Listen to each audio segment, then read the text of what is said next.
Bonjour, bonjour à tous et bonjour à toutes. Bienvenue à cette séance sur les chantiers majeurs dans le secteur de Sainte-Foy. On va laisser quelques secondes passer là, pour que les participants et les personnes inscrites puissent se connecter. Alors, je vois que ça se fait graduellement.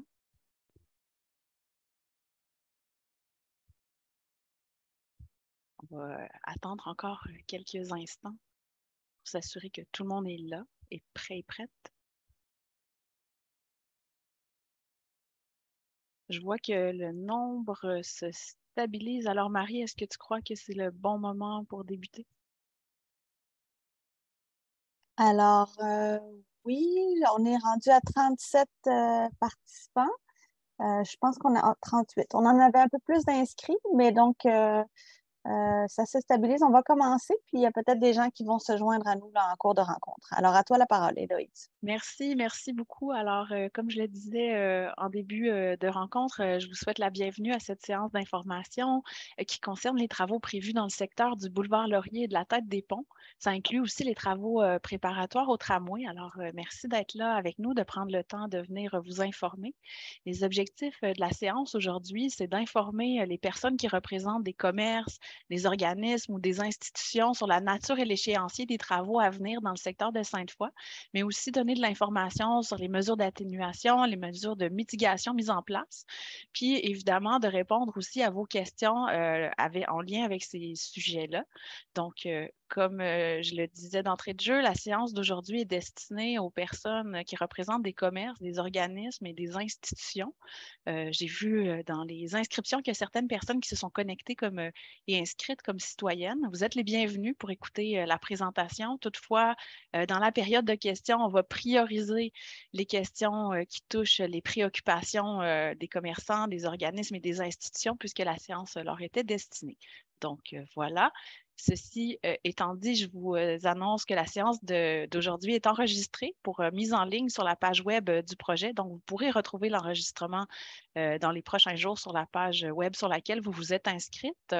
Je me présente aussi. Je suis Héloïse Gaudreault, conseillère en consultation publique au service de l'interaction citoyenne à la Ville de Québec. C'est moi qui animera la rencontre d'aujourd'hui. Je suis accompagnée pour ce faire de ma collègue Marie Lagier, qui est également conseillère en consultation publique et chef d'équipe au même service. Alors, bonjour Marie. Bonjour. Voilà, je vais souligner la présence aussi de certains membres du conseil municipal. On a avec nous d'abord Maude Mercier-Larouche, qui est conseillère du district de Saint-Louis-Sillery, membre du comité exécutif, responsable des dossiers de mobilité du tramway et présidente du RTC. Elle vous adressera un mot de bienvenue. Bonjour Maude. Bonjour, merci Héloïse d'abord et bon matin à vous tous qui êtes là ce matin avec nous en virtuel. Je sais que ce n'est pas facile quand on est gestionnaire de commerce, quand vous êtes tous des commerçants, d'avoir du temps justement pour vous brancher avec nous parce que l'activité économique est importante, mais c'est pour ça qu'on vient vous voir ce matin. Ce matin, si on prend le temps de venir à grand groupe, on est une vingtaine d'intervenants, à la fois de la Ville de Québec pour le projet de tramway parce qu'il en sera question dans le secteur du boulevard Laurier et de Sainte-Foy, mais également avec nos collègues et partenaires du ministère du Transport et de la Mobilité durable aussi parce que les travaux à la Tête des Ponts relèvent du gouvernement du Québec et c'est le gouvernement du Québec qui est le maître d'œuvre. Donc, on s'assure de collaborer ensemble pour vous donner un maximum de prévisibilité et c'est vraiment pour ça qu'on est là ce matin, pour que vous puissiez poser vos questions. Héloïse l'a bien dit aussi, c'est pour venir vous parler de la nature des travaux, des échéanciers qui vous concernent, qui vous interpellent et c'est tout à fait normal. Je vous rassure aussi, on a essayé de penser au maximum les canaux de communication pour vous donner de la prévisibilité. C'est ce que vous voulez avoir, la prévisibilité pour vous assurer que vos clients, vos usagers puissent se rendre à vos commerces durant les prochains mois, prochaines années de travaux qu'il va y avoir dans votre secteur. Donc, sachez qu'on va être extrêmement proactif là-dessus sur les communications. Vous allez vous le voir expliquer aujourd'hui, mais que beaucoup de choses ont été réfléchies pour faciliter la vie. Oui, il va y avoir des changements d'habitude nécessaires, mais on sera là avec vous, la Ville, et on sera à l'écoute. Je prends le soin de souligner aussi la présence de mes collègues avec qui je travaille à l'arrondissement Sainte-Foy-Sillery-Caproche qui sont là. Madame Anne Corriveau, qui est la conseillère de Pointe-Sainte-Foy et qui est également la présidente de l'arrondissement. Bonjour, Anne. Bonjour à tous et bienvenue à cette rencontre. Et également mon collègue du comité de l'exécutif à la Ville de Québec et également responsable du dossier du développement économique qui vous concerne, les commerçants et conseiller du district du Plateau, David Weiser. Bonjour. Bon matin, merci d'être là. Donc, vous voyez, on avait à cœur, les conseillers, d'être là, peu importe nos dossiers, mais surtout parce qu'on est tous concernés, parce que ça se passe chez nous, dans notre arrondissement. Donc, on est là ce matin pour entendre vos préoccupations. C'est l'occasion pour vous d'évacuer les zones grises et de venir poser vos questions. On va essayer d'y répondre au maximum et advenant le cas qu'on n'ait pas une réponse, c'est possible, ça arrive. On va s'assurer d'y revenir dans les meilleurs délais par la suite. Donc, bonne séance. Merci beaucoup, Madame Mercier-Larouche. Alors, on a également avec nous des personnes ressources de la Ville de Québec pour vous faire la présentation, mais aussi pour répondre à vos questions. Donc, tout d'abord, on a avec nous Marie-Claude Jean du bureau de projet du tramway. Elle est chef de tronçon. Donc, bonjour, Madame Jean. Bonjour. On a avec nous du directeur du service des transports et de la mobilité intelligente, Marc Desrivières. Bonsoir, Monsieur Desrivières. Bonjour, Monsieur Desrivières. Bonjour, Héloïse. Et on a aussi Audrey de Champlain, conseillère en communication, en relation avec la communauté pour le bureau de projet. Bonjour, Audrey. Bonjour, Héloïse. Bonjour à tous. Bonjour. On aura avec nous aussi plus tard Étienne Saint-Pierre, conseiller en environnement du bureau de projet du tramway. Il vous fera une présentation le moment venu. Alors, il y a aussi plusieurs personnes ressources et spécialistes de la Ville de Québec là, qui sont là un peu cachés pour vous écouter et répondre à vos questions au besoin. Donc, vous aurez l'occasion de les rencontrer chemin faisant. Puis, comme le disait Mme Mercier-Larouche, la présentation d'aujourd'hui, c'est une présentation de la Ville de Québec, mais qui a été faite conjointement aussi en collaboration avec le ministère des Transports et de la Mobilité durable, ce qui fait qu'avec nous, on a la chance d'avoir deux personnes du ministère de la direction des grands projets routiers de la région métropolitaine de Québec. Alors, tout d'abord, on a Simon Pilote, qui est conseiller en gestion de projet. Bonjour. Bonjour tout le monde. Et Sophie Boucher, qui est gérante de projet pour la même direction. Bonjour, Sophie. Bonjour à tous. Alors, voilà, on va rentrer dans le vif du sujet sans plus attendre. Je vais vous présenter juste brièvement le déroulement de la séance. Alors, c'est très, très simple. Il y aura une présentation sur les chantiers majeurs de Sainte-Foy, les mesures de mitigation et d'atténuation. Il y aura une période de questions qui se trouvera à la toute fin des présentations, donc vers 10h ou 10h15, tout dépendant. Alors, on vous remercie d'attendre la période de questions avant d'intervenir parce que souvent, les réponses à vos questions se retrouvent dans quelques diapositives plus loin. Alors, je vous invite à écouter toute la présentation, puis après, on pourra lancer la période de questions, puis on pourra vous répondre à vos questions et vos commentaires. Donc, sans plus tarder, je laisse la parole à Marie-Claude Jean qui va commencer avec la présentation proprement dite. Alors, Marie-Claude, c'est à vous. Oui, merci, Héloïse. Alors, je mets à l'écran la présentation. Ce matin, on va venir vous présenter en effet les travaux dans le secteur de Sainte-Foy de façon conjointe avec le ministère des Transports et de la Mobilité durable. On va faire un tour de roue de la vision d'aménagement qu'on a dans le secteur, également des travaux préparatoires qu'on va avoir autant du côté de la Ville de Québec avec le tramway qui s'en vient et autant du côté du ministère. La question des échéanciers et les mesures d'atténuation aussi des impacts pour enlever ces impacts-là des travaux. Puis par la fin, on viendra vous présenter, bien sûr, tous les aspects de communication pour lesquels vous allez avoir des outils pour entrer en contact avec nous. Alors, sans plus tarder, je vais débuter. Alors, la vision d'aménagement de cette grande entrée de ville. Il faut se rappeler que la Ville de Québec a adopté en 2012 un programme particulier d'urbanisme, un PPU, dans lequel le projet tramway, le projet du ministère s'insère. On voit ici le secteur d'application du PPU. Alors, c'est le territoire qui va accueillir également le tramway et l'interconnexion. L'interconnexion, le ministère viendra vous expliquer un peu plus en détail qu'est-ce que c'est.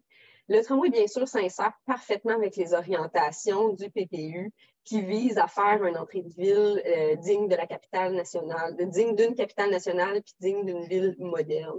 Alors, l'idée, c'est d'amener vraiment un élan de dynamisme, d'amener des échelles, la création d'aménagements à l'échelle humaine, de permettre du développement, de la densification dans ce secteur-là. Et vraiment, le tramway et le projet du ministère s'insèrent pour être un moteur de développement. D'ailleurs, cette vision d'aménagement, on a commencé à la réaliser au cours des dernières années. Comme vous avez vu le réaliser au cours des dernières années, on est venu réaliser la route de l'Église. On a tout réaménagé la route de l'Église, le boulevard Hochelaga. Alors, c'est un peu dans cet esprit-là d'aménagement qui va se poursuivre en lien avec le boulevard Laurier et l'avenue La Vigie. Du côté du ministère des Transports, on a déjà réalisé la question du pont d'étagement du chemin des Quatre Bourgeois, avec toute la mise en lumière, l'aménagement autour. Et c'est dans cet esprit-là également qu'ils vont venir faire tout le réaménagement des échangeurs au nord des ponts. Un petit peu plus en détail, aujourd'hui, on vient vous présenter les travaux préparatoires qu'il va y avoir dans ces zones-là. Cette zone d'intervention du côté de la Ville de Québec, on parle des travaux de le réaménagement de l'avenue La Vigerie, ici avec la ligne jaune entre Hochelaga et le boulevard Laurier. Ensuite, sur le boulevard Laurier, du côté sud, on va venir faire des travaux d'infrastructure souterraine entre la Vigerie et la route de l'Église. Du côté du ministère, ils vont venir vous expliquer cette grande vision de réaménagement en lien avec l'interconnexion et les travaux préparatoires en ce sens, à savoir de la tête des ponts sur l'avenue des Hôtels jusqu'à l'arrivée sur le boulevard Laurier. Alors, sans plus attendre, je vais laisser la parole à Sophie Boucher qui vient vous présenter la vision d'aménagement de l'interconnexion. Donc, merci Marc-Claude. Bon matin à tous. Donc, comme Marc-Claude l'a mentionné, le ministère des Transports, on a été mandaté pour assurer l'interconnexion des autobus de la ST Lévis vers le pôle d'échange Sainte-Foy, donc le pôle qui va être localisé un peu à l'ouest de la route de l'Église sur le boulevard Laurier, donc le point bleu que vous voyez à l'écran. Donc, le but de ça, c'est d'avoir vraiment un nouveau lien qui soit structurant pour le transport en commun afin d'assurer une connexion qui va être optimale avec le tramway. Actuellement, il faut se rappeler que les autobus de la ST Lévis n'ont aucune mesure préférentielle dans les échangeurs au nord des ponts. Donc, les autobus sont prises dans la congestion routière à certains moments, donc c'est désavantageux pour eux. Donc, après concertation avec les partenaires, l'axe qui a été retenu pour aménager ce corridor de transport en commun-là, c'est l'avenue des Hôtels. Donc, vous avez en bleu à l'écran le futur trajet que les autobus vont emprunter. Donc, ça vous donne un peu l'idée du parcours qu'ils vont faire pour se rendre au pôle d'échange. Le but est d'avoir une mise en service des aménagements en même temps que celle du tramway. Vous avez ici une carte, en fait, qui vous démontre un peu la portée des aménagements qu'on va avoir à faire dans l'interconnexion. Ça se trouve être la première grande phase du grand projet de réaménagement des échangeurs au nord des ponts. Donc, tout ce qui est en couleur sur la carte, ça fait partie de cette première phase-là.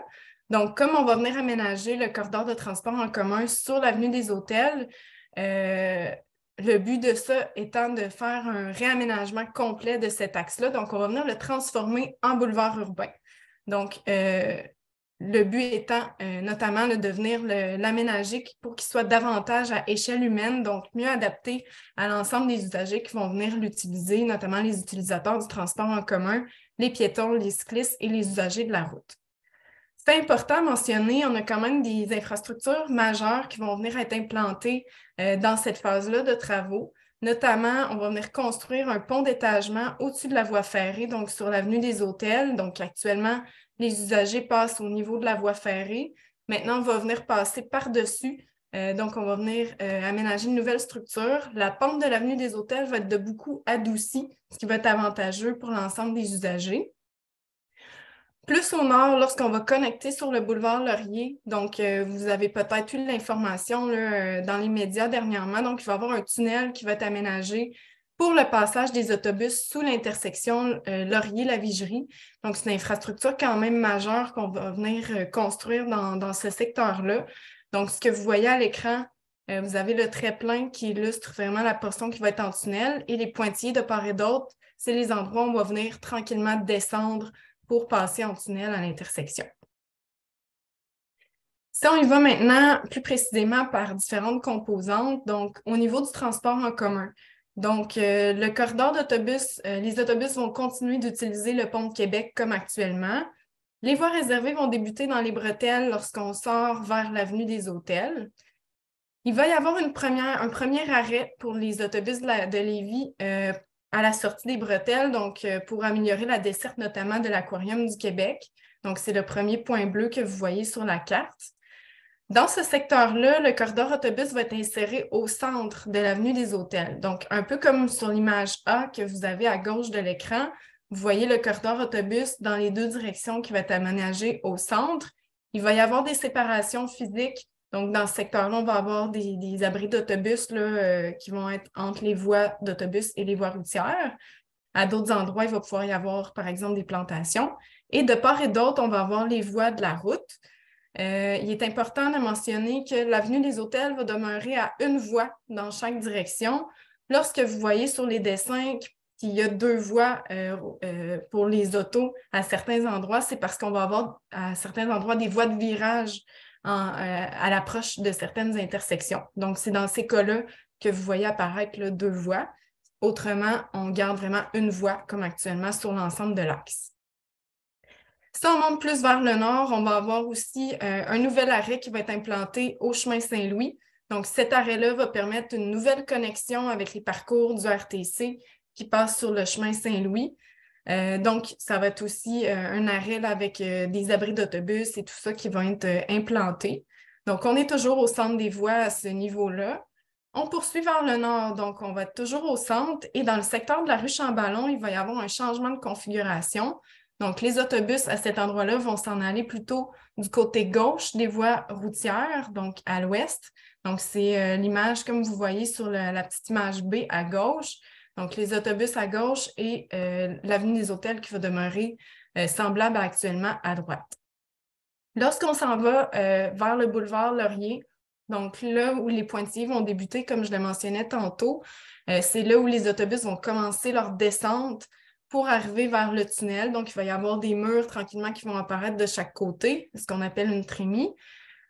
Les autobus vont passer sous l'intersection pour aller ressortir ensuite au centre du boulevard Laurier.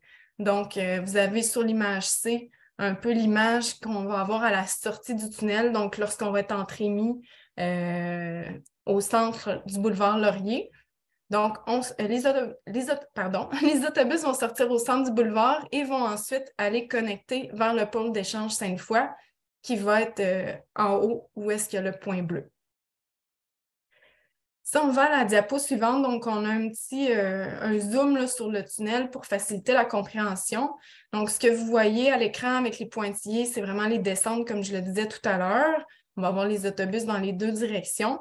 Ce que vous voyez en rouge à l'écran, c'est les voies routières, donc les automobilistes. Donc, en direction est, les automobilistes vont rester au même niveau qu'actuellement. Donc, il n'y a pas de changement à ce niveau-là. En direction ouest, il va y avoir un abaissement aussi du boulevard Laurier pour les usagers de la route. Donc, les usagers de la route, à l'approche de l'entrée du pôle d'échange, vont être appelés à passer en dessous des autobus et du tramway. Donc, il va y avoir deux ponts d'étagement aménagés par la ville, un pour le passage des autobus et un pour le passage du tramway. Donc, les autobus et le tramway vont passer au niveau régulier du boulevard Laurier et les automobilistes en direction ouest seulement vont passer en dessous. C'est la meilleure façon qu'on a trouvée pour maximiser l'efficacité du transport en commun et limiter le plus possible les impacts sur les usagers de la route. Du côté des transports actifs, donc les piétons et les cyclistes, on a également plusieurs objectifs dans le projet. Donc, il va y avoir des interventions là, tout le long de l'axe qui vont être faites. Si on sort du pont de Québec, donc sur la route 175, on va venir reconstruire la piste multifonctionnelle qui se trouve à être la route verte là, en sortant du pont de Québec. Ça va être légèrement élargi par rapport à l'actuel. Dans le secteur de l'aquarium, donc près du rond-point, là où il y a le trait plein foncé à l'écran, on va venir aménager des pistes multifonctionnelles. Donc, dans ce coin-là, il y a plusieurs connexions avec le lien vers le Sentier des Grèves, avec le lien qui mène à la promenade Samuel de Champlain, etc. Donc, c'est plus facile dans ce secteur-là de mettre ça en pistes multifonctionnelles, là où les piétons et les cyclistes vont être mélangés ensemble. Ça va grandement sécuriser aussi les déplacements de la clientèle vers l'aquarium. Pour la portion maintenant entre l'intersection et le chemin Saint-Louis, c'est la portion comme vous avez sur la coupe A à l'écran. Donc, dans cette portion-là, on va avoir des pistes cyclables aménagées de chaque côté, donc unidirectionnelles dans les deux cas. Donc, ça va être des pistes cyclables surélevées par rapport à la route, donc une amélioration pour la sécurité par rapport à ce qu'on a actuellement. Il va y avoir une séparation avec des rangées d'arbres et on va avoir des trottoirs aussi de chaque côté qui vont être aménagés. Si on monte un peu plus haut, donc à la hauteur, dans le secteur de la voie ferrée, on va avoir un nouveau lien piéton qui va être aménagé vers la gare de train. Je vais vous montrer les images là, à la prochaine diapo. Ensuite, pour la portion au nord du chemin Saint-Louis, donc dans cette portion-là, il n'y a pas de lien vélo qui est prévu être aménagé. Il n'y en a pas actuellement et il n'y avait pas de besoin dans le futur pour venir en aménager un dans ce secteur-là. Donc, on va venir aménager par contre un trottoir du côté est en continu. Donc, actuellement, il n'y a pas rien du tout, aucune infrastructure, donc ça va être quand même une amélioration. Donc, le trottoir, va être aménagé en continu jusqu'à l'avenue de la Vigerie. Donc, il va être du même côté sur toute la longueur là, de l'avenue des Hôtels dans ce secteur-là.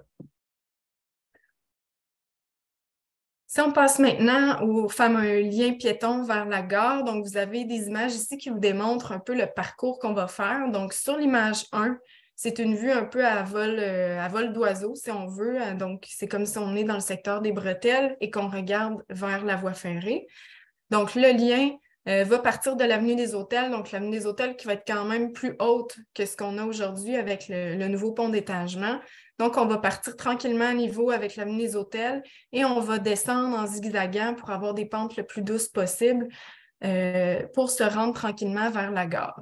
Donc, sur l'image 2, vous avez une image de l'ambiance qu'on va avoir sur le parcours lorsqu'on va être entre l'autoroute Henri IV et la route 175. Et sur l'image numéro 3, c'est une image de l'ambiance qu'on va avoir lorsqu'on va être à l'approche de l'avenue des Hôtels. Si on poursuit maintenant au niveau plus routier, donc l'avenue des Hôtels va être réaménagée en totalité, comme je vous le disais, pour être mieux adaptée au milieu urbain dans lequel on se trouve. Donc, il va y avoir quand même des changements à venir du côté de la route. Donc, avec la construction du nouveau pont d'étagement, on se doit de réaménager les bretelles qui font le lien entre l'avenue des Hôtels et la route 175. Donc, les usagers, que ce soit pour aller vers le pont de Québec ou pour aller vers le nord, vont être maintenant appelés à prendre les bretelles à l'intersection où il va y avoir un feu, où Marie-Claude pointe à l'écran. Donc, les liens vont se faire dans les deux sens à cette intersection-là avec le projet. Ensuite, on va venir reconstruire le pont d'étagement aussi dans l'axe de la 175. Il va y avoir le nouveau pont sur l'avenue des Hôtels. Au niveau du chemin Saint-Louis, l'intersection va être aussi entièrement réaménagée donc pour faciliter l'insertion du corridor autobus et sécuriser l'ensemble des déplacements de tous les usagers qu'on retrouve à ce carrefour-là qui est quand même très achalandé. Ensuite, si on poursuit vers le nord, donc une modification quand même assez importante. Donc, on va venir ajouter une voie de virage à gauche vers la Vigerie. Donc, pour les usagers en provenance des échangeurs, actuellement, on a seulement une voie de virage à gauche pour aller vers la Vigerie. Dans le futur, il va y avoir une deuxième voie de virage à gauche qui va être aménagée. Finalement, comme Marie-Claude l'a présenté tout à l'heure, donc on a un grand souci pour la mise en valeur du paysage dans le secteur, étant donné que c'est la porte d'entrée principale à la capitale nationale. Donc, il va y avoir différents aménagements qui vont être faits, donc notamment des plantations sur la presque totalité de l'avenue des Hôtels. Partout où on a de l'espace, on va venir mettre des plantations pour agrémenter le parcours. Il va y avoir aussi du mobilier urbain qui va être intégré, donc des bancs, du mobilier d'éclairage et tout ça pour rendre agréable le parcours des piétons et des cyclistes là, dans le secteur. Au niveau des infrastructures qu'on vient construire, il va y avoir des traitements architecturaux qui vont être prévus pour les structures et les différents murs pour que ce soit le plus harmonieux possible dans le paysage. On a un bassin de rétention à venir aménager aussi dans le secteur des bretelles. Donc, pour la gestion des eaux pluviales. Donc, c'est un bassin aussi qui va être renaturalisé, là où on va mettre aussi des plantations dans la mesure du possible. Ensuite, on va avoir de la mise en lumière qui est prévue. Donc, vous avez une image schématique là, au niveau de l'escarpement, là où on va faire le lien piéton. Donc, ça vous donne une idée de l'ambiance qu'on pourrait avoir lors de la période nocturne, donc il pourrait y avoir une illumination des différents murets. Et on prévoit aussi une mise en lumière des crans rocheux à la sortie du pont de Québec. Je veux m'assurer, est-ce que vous m'entendez bien? J'ai enlevé mes écouteurs, on m'a dit que le son n'était pas super bon. Alors, je poursuis si tout va bien. On t'entend bien, Marie-Claude. On t'entend plus fort, mais c'est correct, on va faire avec, c'est bon. Je vais baisser le ton un peu. Je n'ai pas besoin de parler si fort maintenant. Parfait. Je viens vous présenter la vision d'aménagement de l'avenue La Vigerie.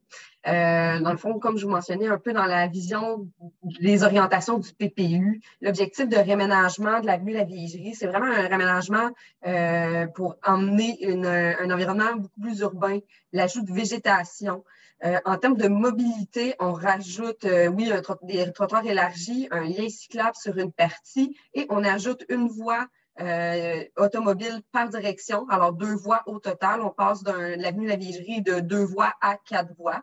Il faut savoir que l'avenue La Vigerie, ça va être un des chemins privilégiés pour accéder au boulevard Hochelaga puis accéder au bâtiment du côté nord du boulevard Laurier, autant dans le cadre des travaux du tramway que même à terme, après la réalisation du tramway, le boulevard Hochelaga est vraiment favorisé là, pour accéder, par exemple, au grand centre d'achat.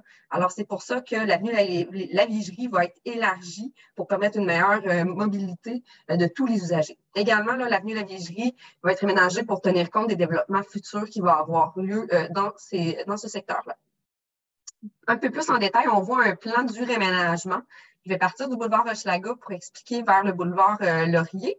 Alors, il faut savoir que dans un premier temps, on vient recréer un accès résidentiel au secteur des Châtelets. Alors, l'espace vert qui est là actuellement, le petit parc, va être réménagé complètement, oui, pour permettre un accès résidentiel, mais également là, rajouter de la verdure. Il y a un lien cyclable qui va partir du boulevard Hochelaga et va venir rejoindre la rue des Châtelets. En termes d'ajout automobile, comme je vous mentionnais un peu plus tôt, c'est une voie par direction, mais également, on vient refaire le carrefour pour ajouter des voies de virage pour une meilleure fluidité de la circulation là, à l'entrée et les sorties. Ensuite, il y a un terre-plein végétalisé au centre et de chaque côté, bien sûr, là, des trottoirs élargis, du mobilier urbain, des plantations et des aménagements paysagers pour emmener le tout vraiment plus à l'échelle humaine et verdissement de ce secteur-là. Alors, ça donne une bonne idée là, des aménagements qui vont se faire cet été. Du côté du boulevard Laurier, juste rappeler l'insertion du tramway sur le boulevard Laurier. Hein, le tramway s'insère vis-à-vis de l'Université Laval. Il va aller jusqu'à environ la route de l'Église où il va chercher le pôle d'échange de Sainte-Foy. Le tramway s'insère au centre du boulevard Laurier. C'est une insertion axiale. On maintient les voies de circulation de chaque côté. On vient faire 2 stations de tramway. Alors, place Sainte-Foy, le CHUL de Québec en face de Place Laurier et bien sûr le pôle d'échange Sainte-Foy là, qui est dans le secteur là, du ministère de la Justice. On poursuit, bien sûr, le mentionné, Sophie, le pôle d'échange Sainte-Foy, c'est vraiment le lieu d'interconnexion pour les autobus de la ST Lévis.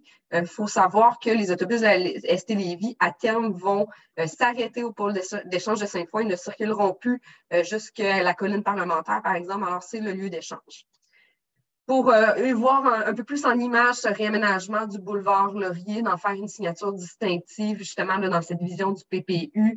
Comme je vous mentionnais, du côté nord, on vient créer une promenade commerciale de grande envergure. On vient rajouter bien sûr des trottoirs élargis. Il y a beaucoup de plantations, on va voir un peu plus en détail. On vient bonifier le réseau cyclable, mais surtout aussi assurer des traverses piétonnes sécurisées. Je vous mentionnais qu'on maintient 3 voies automobiles par direction. Aujourd'hui, il y en a déjà 3, mais il y a des voies réservées. À terme, il n'y a plus d'autobus qui passent au boulevard Laurier. Hein. Le tramway va venir remplacer les autobus. Alors, on maintient 3 voies de circulation alors qu'il va y avoir une meilleure fluidité de la circulation sur le boulevard Laurier. On voit un peu plus la question du verdissement dans le secteur. Il faut savoir qu'on veut vraiment en faire là, une grande vision de quand on arrive des ponts, avoir des banquettes de plantation de chaque côté, oui, du tramway, ensuite de chaque côté des trottoirs. Alors, beaucoup de verdissement, c'est plus de 600 arbres qui vont être plantés sur le boulevard Laurier, en plus des arbustes. La plateforme, comme on voit à l'image, va être végétalisée. Alors, c'est quand même un changement majeur pour le boulevard Laurier qu'on connaît aujourd'hui, où il y a beaucoup quand même de béton. On voit ici un exemple de la station du CHUL, comme je vous mentionnais, qui est au centre du boulevard Laurier. Justement, on fait des aménagements avec des traversées sécuritaires de chaque côté pour assurer la fluidité des usagers, des citoyens qui vont venir prendre le tramway au centre. Je vais vous parler un peu plus justement du pôle d'échange de Sainte-Foy, la vision d'aménagement. Actuellement, on a une vue où je suis un peu à vol d'oiseau en haut du boulevard Hochelaga et je regarde vers le boulevard Laurier. Le pôle d'échange de Sainte-Foy, c'est un pôle d'échange qui est intégré pour les deux sociétés de transport. D'un côté, on a le terminus RTC qui va donner du côté d'Hochelaga. Et de l'autre côté, qui donne sur le boulevard Laurier, on a le terminus de la ST Lévis, justement parce que les autobus arrivent du boulevard Laurier au centre et vont tourner dans le terminus. On a un bâtiment voyageur, les stations des pôles d'échange sont celles qui ont le maximum de confort pour tous les usagers. Il est couvert, il est ouvert avec des services à l'intérieur pour les usagers des deux sociétés de transport. Et il y a également là, une vélostation à l'intérieur pour les gens qui viennent à vélo, puisque le pôle d'échange va être connecté au réseau cyclable, notamment de la part de Hochelaga. Alors, les gens vont pouvoir venir en vélo, laisser leur vélo dans des espaces sécurisés et partir en tramway. On a ici une image de ce que Sophie expliquait un peu plus tôt sur la notion de comment s'organise la fameuse structure d'étagement et le lien avec l'interconnexion. Alors, on a ici sur le boulevard Laurier avec le tramway en jaune qui vient faire son entrée. Le tramway reste au niveau du sol. Il passe sur un pont d'étagement, il fait son entrée dans le pôle d'échange. On a l'arrivée des autobus de la ST Lévis. Alors, on vient du centre du boulevard Laurier, justement du tunnel de la Trémie. On revient au niveau du sol et on passe par-dessus un pont d'étagement pour venir rentrer dans le terminus de la ST Lévis, qui fait en sorte que les véhicules qui circulent en direction ouest, alors on arrive du centre-ville, on s'en va chercher les ponts, vont passer sous la plateforme la plateforme du tramway et la plateforme des autobus sous la structure d'étagement et va permettre là, de ne pas, dans le fond, arrêter le tramway, de ne pas avoir de ce qu'on appelle nous de l'interblocage, une meilleure fluidité de la circulation, puis une meilleure aussi sécurité pour tous les usagers. Notamment, on a prévu un lien piéton qui va venir traverser du pôle d'échange de Sainte-Foy vers le côté sud du boulevard Laurier, ce qui manque actuellement là, dans le secteur. Ce qui s'explique que vous comprendrez que ces aménagements-là, ces infrastructures qu'on a à réaliser dans le cadre des travaux du tramway, c'est somme toute assez complexe dans le secteur. Nous sommes deux entités, deux joueurs qui vont venir travailler de façon presque simultanée dans ce secteur-là. Nous, la Ville de Québec, avec le bureau du tramway, on est responsable de, bien sûr, la réalisation du tramway, la réalisation des structures d'étagement du pôle d'échange, tout le réaménagement du boulevard Laurier, notamment du côté nord, et bien sûr une partie du côté sud. Et le ministère des Transports, lui, de son côté, est responsable de l'interconnexion. Alors, il vous a bien présenté tout le réaménagement de l'avenue des Hôtels et il vient se connecter jusqu'à l'entrée du pôle d'échange de Sainte-Foy. Alors, on doit s'arrimer, on doit se coordonner dans la réalisation des travaux. Et c'est un peu pour cette raison qu'on a commencé il y a quelques années déjà des travaux préparatoires. C'est ça qui s'explique qu'on débute et qu'on vient vous présenter un peu plus davantage des travaux préparatoires qu'on va faire cet été. Alors, je vais poursuivre sur justement un peu qu'est-ce qu'on a réalisé jusqu'à maintenant en travaux préparatoires et qu'est-ce qui s'en vient dans la prochaine année. Alors, on peut faire un petit rappel, là, comme je vous mentionnais, on a déjà réalisé du côté d'Hochelaga, tout le réaménagement d'Hochelaga qui nous permet justement, lorsqu'on va être en travaux, d'avoir une meilleure fluidité de la circulation. Ensuite, on est venu réaliser au cours des 2 dernières années des infrastructures souterraines, ce qu'on appelle le collecteur pluvial du côté de l'avenue La Vigerie. Ce qu'on va réaliser cette année, c'est des réaménagements de surface. Ensuite, on a débuté l'an dernier toute une panoplie de travaux préparatoires reliés au réseau technique urbain, les RTU, qui sont des massifs de télécommunications d'Hydro-Québec, Bell, Télécom, Vidéotron et autres. Ce sont des infrastructures qui sont souterraines, mais légèrement en surface quand même, ne sont pas très profondes dans le sol. Alors, on a débuté en 2022 toute la notion des rues perpendiculaires près des centres d'achat. On a fait également toute la notion là, de la traverse route de l'Église, venir passer du côté de Sanseville pour venir se connecter, dont l'objectif est un peu d'éviter le secteur Laurier entre la Vigerie et route de l'Église d'infrastructures de RTU pour accélérer justement la réalisation du chantier.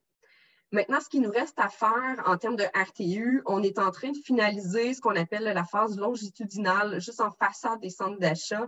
C'est en voie d'être terminé, il reste plusieurs réaménagements plutôt d'arrière, de revenir, refermer et refaire ce qu'on a brisé. Je tiens à mentionner qu'actuellement, on vient juste de se mobiliser cette semaine dans le carrefour Robert Bourassa-Laurier. C'est des travaux qui vont durer un bon mois en plusieurs phases. Alors actuellement, je ne me trompe pas, on est du côté de la phase de Robert Bourassa Sud, du côté ouest. Et tranquillement, pas vite, on va se déplacer du côté est. On est plus un petit peu plus haut que le boulevard Laurier, là, mais ça a quand même, ça impacte considérablement le carrefour. Ce qui nous reste également à réaliser, c'est des travaux énergir. On a débuté l'an dernier un réaménagement de ce qu'on appelle un poste de détente. Et du côté de route de l'Église, oui, on a un poste de détente du côté de route de l'Église. Alors, l'idée, c'était de compléter les infrastructures souterraines jusqu'à l'ancien poste de détente qui va être détruit au cours des prochaines semaines, qui est entre le grand boulevard Laurier et le petit boulevard Laurier au coin Jean-Dequin. Je fais un petit point qu'au cours des dernières années également, on a fait des travaux d'infrastructures souterraines, notamment en aqueduc pour venir alimenter le CHUL, sécuriser le CHUL dans le cadre des travaux en préparatoire justement pour améliorer ou s'assurer d'une sécurité d'alimentation en eau potable lors des grands travaux du tramway. Ça donne un bon tour de roue de ce qu'on a réalisé jusqu'à maintenant, depuis 2020-2021, qui est encore en cours ce printemps. Et ce qui s'en vient cet été, c'est dans le fond, dans les prochaines diapositives, on va venir vous expliquer un peu plus quels sont nos travaux dits préparatoires pour 2023. Alors, on revient à la question de l'interconnexion. Je vais laisser la parole à Simon. Oui, bonjour tout le monde. Merci, Marie-Claude. Donc, ce que je vous présente ici, c'est vraiment une vue d'ensemble de ce qui est prévu en termes de travaux là, par le ministère dans le secteur là, de l'approche nord des ponts, Pierre-Laporte et Pont de Québec, ce qui est prévu en 2023. En 2023, on parle de travaux préparatoires seulement, donc on va venir préparer le terrain pour tous les autres travaux plus généraux qui vont avoir lieu dans les années subséquentes à 2023 pour au final mettre en place là, toute la phase 1 qui a été présentée, l'interconnexion, ça a été présenté par Sophie Boucher tout à l'heure. Donc, à gauche, bien sûr, on a la petite carte qui présente toutes les interventions. C'est assez éparpillé dans la zone. À droite, on a une petite description très brève. Vous allez voir, on va voir les détails dans les diapositives suivantes sur ces interventions-là. Donc, les couleurs, ça fait référence à des regroupements, ce qu'on appelle des lots de travail. Là. On a 4 grands lots de travail dans le secteur. Puis, ces lots-là ont été séparés en fonction de l'axe routier sur lequel on intervient ou du secteur dans lequel on intervient. Donc, premier lot, au niveau du boulevard Champlain, c'est le numéro 1 en rouge. Là. Donc, des travaux de drainage à faire, réseau de drainage dans ce secteur-là. Ce qui est en bleu maintenant, ça, c'est le lot de travail qui touche la route 175. Donc, plusieurs types de travaux, déplacements temporaires d'infrastructures, des travaux de chaussée, travaux qui touchent le drainage aussi. Ce qui est en rose, c'est le lot de travail sur l'avenue des Hôtels. Donc, encore là, travaux de déplacement temporaire d'infrastructures, travaux de conduite aussi, construction de conduite. Et finalement, dans le nord de la carte, ce qui est en vert, numéro 4 et 5, c'est des travaux aussi de déplacement de conduite, des travaux de chaussée aussi au niveau du boulevard Laurier et de l'avenue des Hôtels. Si on va à la suivante, on va décortiquer un peu plus en détail ces interventions-là. Donc, si on revient à notre premier lot de travail, boulevard Champlain, donc ce qu'il faut faire, c'est reconstruire un ponceau dans ce coin-là.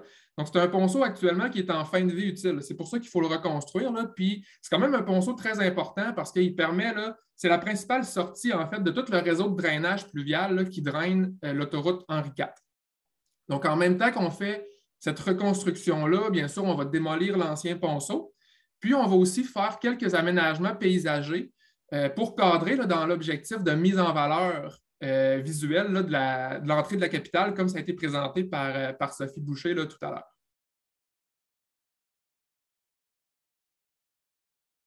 On peut aller à la suivante. Donc, pour ce qui est du lot de travail sur la route 175 maintenant, on va démarrer dans le bas de la carte. On est dans le secteur de l'approche nord du pont de Québec.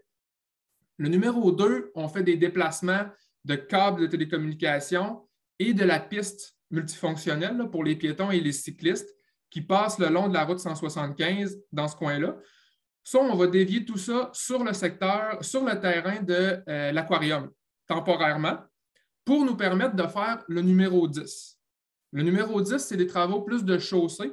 On vient reconstruire la voie de droite. En sortant du pont en direction nord, là, on reconstruit la voie de droite et on reconstruit aussi tout le mur de soutènement là, qui soutient le terrain de l'aquarium. Ça, on le démolit puis on le remplace par un talus végétalisé.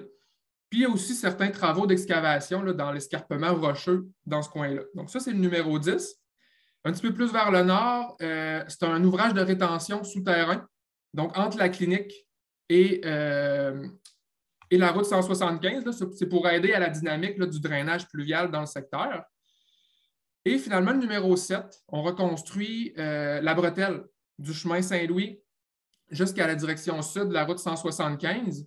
Puis en même temps qu'on fait ça, il y a une conduite d'aqueduc en dessous de cette bretelle-là qu'on doit remettre à neuf. Ça, c'est le numéro 8. Le lot pour l'avenue des Hôtels maintenant. Donc, le numéro 3, là, un petit peu plus au sud, là, on est dans le secteur de la voie ferrée là, du CN. Donc, ça, c'est des conduites qu'on va venir construire en dessous de la voie ferrée. Donc, il y a plusieurs endroits là, sur la ligne rose que vous voyez là, où on va construire justement là, ces conduites-là. Le numéro 6 maintenant, là, on est à l'endroit où, secteur de la rue Chamballon, là, où la route 175 est quand même très près de l'avenue des Hôtels. Donc, pour se laisser un petit peu plus de place pour faire les travaux qui s'en viennent dans les années subséquentes, là, sur l'avenue des Hôtels, on va tasser un petit peu la route 175 vers l'ouest. Donc, ça va nous donner l'espace nécessaire. Là. Donc, principalement des travaux de chaussée à faire là, dans ce secteur-là. Merci, Simon. Alors, je reviens pour vous parler un peu plus en détail des travaux de réménagement de l'avenue Lavigerie. Alors, comme je vous mentionnais, ce sont des travaux de réménagement de surface, de réménagement surtout d'amélioration des infrastructures paysagères. Alors, de la manière que ça va être réalisé en 2 phases. On va commencer du côté du boulevard Laurier, du côté ouest, au mois d'avril. Alors, d'ici une semaine ou deux, une mobilisation du chantier qui va débuter. On va réaliser du boulevard Laurier jusqu'au boulevard Hochelaga, incluant le réménagement d'espaces verts d'avril à mai. Vers la fin mai, en fonction de l'avancement de l'échéancier de l'entrepreneur, on va se déplacer du côté est et on revient du côté du boulevard Laurier pour remonter vers le boulevard Hochelaga. Alors, durant ces périodes-là, il y a un maintien de la circulation, maintien des accès. M. Desrivières viendra vous présenter plus en détail là, comment on va réaliser le maintien de la circulation dans le cadre de ce chantier. Maintenant, par rapport au boulevard Laurier, on revient au ministère pour l'explication de leur projet. Oui, donc on voit ici là, le même type d'agrandissement qu'on vient de voir pour les autres secteurs, mais ici, c'est plus secteur boulevard Laurier et le nord de l'avenue des Hôtels. Là. Donc, l'essentiel des travaux qu'on a à faire dans ce coin-là, c'est du déplacement de conduite. Donc, actuellement, dans l'axe de l'avenue Lavigerie, il y a des conduites souterraines là, de la Ville de Québec qui passent là, en dessous du boulevard Laurier. Comme l'expliquait ma collègue Sophie tout à l'heure, là, dans ce secteur-là, on prévoit construire un tunnel hein, pour les autobus là, qui vont passer en dessous là, du boulevard Laurier, en dessous de l'avenue Lavigerie. Donc, les conduites qui sont à cet endroit-là, bien, éventuellement, ils seraient en conflit avec le tunnel. Donc, il faut les dévier. Je crois que si on avance, là, ouais, on va voir les flèches qui représentent un peu la déviation là, qu'on va faire avec les conduites. Et on voit aussi le tunnel en zone un peu ombragée là, en dessous de l'intersection. Donc, les conduites, on va les ramener plus vers l'ouest jusqu'à l'endroit où on peut passer là, sans entrer en conflit avec les infrastructures du tunnel. Ensuite, on va les traverser de l'autre côté du boulevard Laurier pour aboutir sur l'avenue des Hôtels. Rendu sur l'avenue des Hôtels, bien là, ça va se séparer. Là. Soit on passe via une servitude de drainage de la ville là, qui est existante, soit on suit l'autre partie de la flèche noire et on retourne se connecter sur les infrastructures existantes de la ville sur l'avenue Lavigerie. En même temps qu'on fait ça, on prévoit aussi des travaux de chaussée, bien sûr, là, sur le boulevard Laurier, notamment, surtout en direction ouest. Donc, reconstruction de la chaussée dans ce coin-là et aussi sur l'avenue des Hôtels. Hein. On va reconstruire la chaussée là, complètement dans ce coin-là.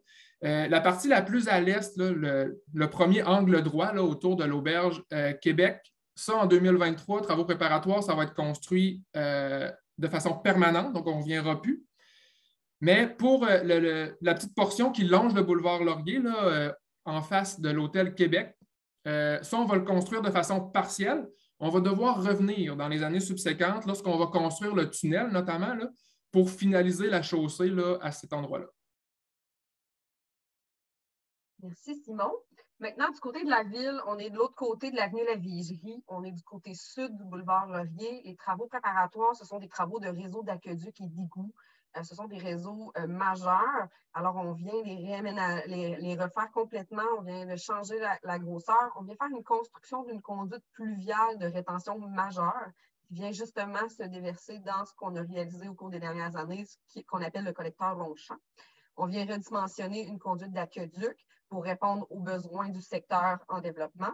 On vient tout de suite élargir le boulevard Laurier. Il faut savoir qu'à terme, le boulevard Laurier va être élargi pour pouvoir recevoir le tramway. Et cet élargissement-là, c'est vraiment de la Vigerie jusqu'à l'Université Laval. Alors, on vient l'élargir dès maintenant du côté sud pour pouvoir faire nos mesures de maintien de circulation. Alors, on vient mettre même tout de suite le trottoir côté sud qui va être à son emplacement final. Cependant, ça va être des aménagements de surface qui vont être temporaires. Temporaires puisque le partenaire privé, notre entrepreneur qu'on est en train de choisir pour la réalisation du tramway, va revenir faire des aménagements finaux complets avec justement cette belle vision là, de banquette de plantation, de trottoir élargi. Alors, cette année, uniquement, ce qu'on vient faire, ce sont des travaux d'infrastructure souterraine. Il faut savoir également que ces réseaux souterrains sont assez profonds. Alors, c'est pour ça qu'on a besoin d'espace dans ce secteur-là. En termes de phasage, on va le réaliser au départ de l'avenue La Vigerie jusqu'à la route de l'Église. On parle de 2 phases, mais l'entrepreneur va avancer au fur et à mesure de sa réalisation de sa pose de conduite. Mais il va venir faire la démolition de roc et la pose de conduite, tout ça en avançant. On va venir voir un peu plus en détail tantôt les mesures d'atténuation pour réduire les impacts rattachés justement à cette démolition de roc. Maintenant, en termes de foresterie urbaine, on a des interventions à faire. Je vais laisser la parole à mon collègue Étienne Saint-Pierre. Oui, merci Marie-Claude. Pour la forestière urbaine, la Ville elle a pris 4 grands engagements dans le cadre du projet de tramway, puis sont aussi applicables dans le cadre des travaux préparatoires liés au projet de tramway. Donc, le premier, d'augmenter les exigences en termes et d'augmenter les pratiques aussi en termes de protection des arbres dans tous les chantiers qu'on fait, incluant celui du tramway. Tout l'aspect de bonification, le ratio de compensation de chaque arbre abattu pour 20 arbres plantés qui s'appliquent sur l'ensemble du projet de tramway. Le rôle que prend la Ville en assumant la prise en charge des arbres existants, des arbres à planter par un entretien rigoureux. Puis ça s'applique aussi à des arbres qui vont subir des impacts par les différents travaux et par le projet de tramway, puis de s'assurer de donner tout l'entretien rigoureux pour conserver ces arbres-là dans le temps, malgré les impacts des travaux. Puis le 4e engagement, c'est engager. C'est toute l'approche personnalisée qui est faite avec les différents propriétaires d'arbres privés sur le tracé du tramway. C'est venir prendre le temps de leur expliquer c'est quoi les impacts qu'ils vont avoir sur les arbres, sur la végétation des différentes propriétés, puis de leur offrir soit des plantations compensatoires plantées sur leur terrain, ou même aller chercher de l'entretien d'arbres existants, d'arbres privés existants au bénéfice du propriétaire.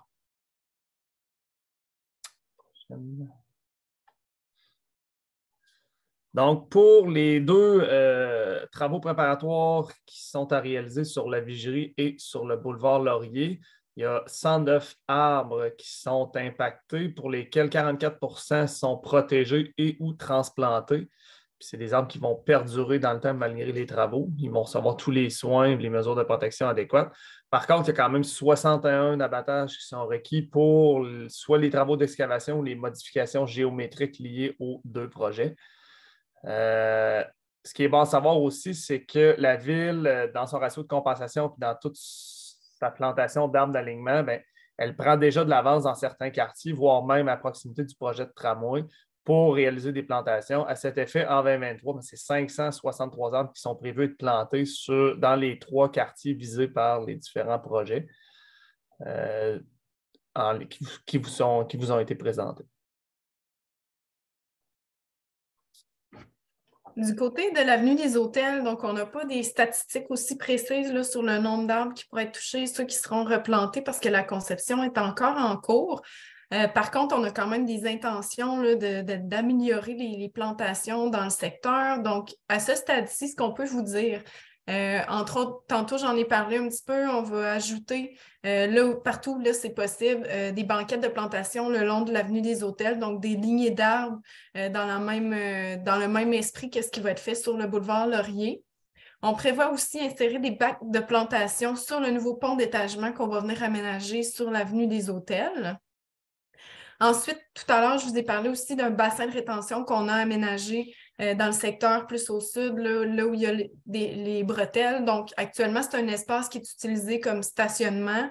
Donc, c'est sûr qu'avec le bassin, on va venir renaturaliser en quelque sorte là, cet espace-là. Il va y avoir aussi quelques plantations qui vont être intégrées. Et finalement, au niveau de l'escarpement au nord de la voie ferrée, là où on va faire le lien piéton, donc il y a plusieurs aménagements paysagers aussi qui sont prévus. Donc, ça va venir aussi augmenter un peu les plantations dans le secteur à ce niveau-là. Merci, Sophie. Maintenant, on va voir un petit peu plus en détail l'échéancier. On l'a vu au fur et à mesure qu'on avançait, mais on va venir faire ça nous permet de faire un petit résumé aussi des interventions. Alors, du côté de la Ville de Québec, avec le réaménagement, la construction d'infrastructures souterraines du côté du boulevard Laurier, nos travaux vont débuter dès la mi-avril jusqu'en fin juillet pour une première phase et par la suite, on poursuit juillet jusqu'en octobre. Alors, d'avril à octobre, on va intervenir sur le boulevard côté sud entre la Vieillerie et Route de l'Église. Du côté de la Vieillerie, sur l'ensemble de l'avenue de la Vieillerie, c'est de avril à juillet, peut-être jusqu'en août, si besoin. Et du côté du ministère des Transports, là, dès avril jusqu'en décembre. Puis d'ailleurs, je vais laisser Simon expliquer un peu plus chacune des phases de leur côté. On a une petite intervention de notre côté, bureau de projet encore à réaliser avec le CHUL. On est en train d'organiser ça du côté avec le CHUL, justement, pour le meilleur moment pour eux d'intervenir encore en accueil. Simon, je te repasse la parole. Ton micro. Je teste mon micro, oui. Bon. On reconnaît à gauche ici là, nos interventions tout à l'heure, donc sur la carte. Puis à droite, ce qu'on a maintenant, c'est un échéancier là, sommaire de ce qui est prévu toujours pour 2023, donc les travaux préparatoires. Il faut garder en tête que l'échéancier qu'on présente aujourd'hui, c'est sujet à changement. La raison est qu'on n'a pas encore tous nos entrepreneurs là, identifiés pour ces travaux-là. Et tant que ce n'est pas fait, tant qu'on n'a pas commencé là, à peaufiner vraiment un phasage, une organisation de chantier là, précise pour ces travaux-là, bien, ça se peut qu'il y ait certains ajustements qui soient apportés là, à l'échéancier qu'on voit ici.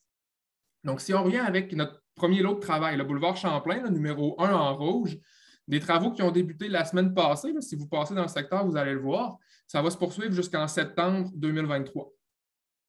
Intervention en bleu maintenant sur la 175, donc numéro 2, ça c'est le déplacement temporaire, là, télécommunications, pistes multifonctionnelles, des travaux là, de avril à août. Le numéro 10, bien, en fait, toute l'autre série là, de travaux sur la 175, on les voit en bas de l'échéancier, 7, 8, 9, 10. Ça, c'est tous des travaux qui sont prévus là, de août jusqu'en décembre 2023. On vient sur l'avenue des Hôtels maintenant, ce qui est en rose. Donc, numéro 3, traverse de conduite en dessous du CN, des travaux prévus juin-juillet. Numéro 6, on parle des travaux plus à partir d'août jusqu'à la fin de l'année en décembre. Et pour ce qui est du secteur Boulevard Laurier, le nord d'avenue des Hôtels, numéro 4 et 5, ça débuterait en mai jusqu'à la fin de l'année, toujours là, en décembre 2023. Merci, Simon. Maintenant, bien sûr, quand on parle de travaux, de travaux majeurs d'infrastructures, ça crée des perturbations, ça crée des impacts. L'objectif ici, c'est de venir présenter justement qu'est-ce qu'on a mis en œuvre, qu'est-ce qu'on a mis en place pour atténuer ces impacts, ces perturbations pour vous.